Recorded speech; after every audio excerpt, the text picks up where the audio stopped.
In this video, we want to prove that the additive inverse of each vector is unique. The additive inverse is a matrix that when I add it to another matrix, I get the zero vector. So let's let V be any vector in a vector space, and suppose that U and W are both additive inverses of V.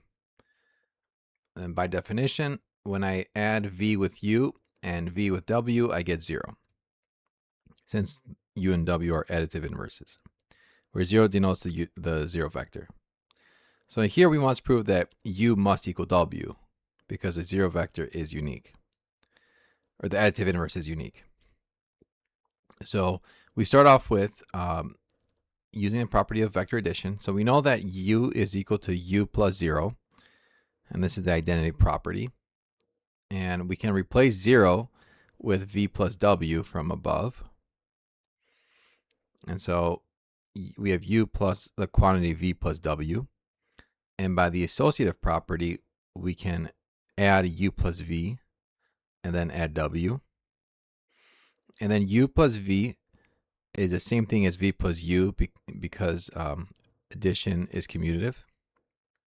And then we know V plus U is equal to 0 from here.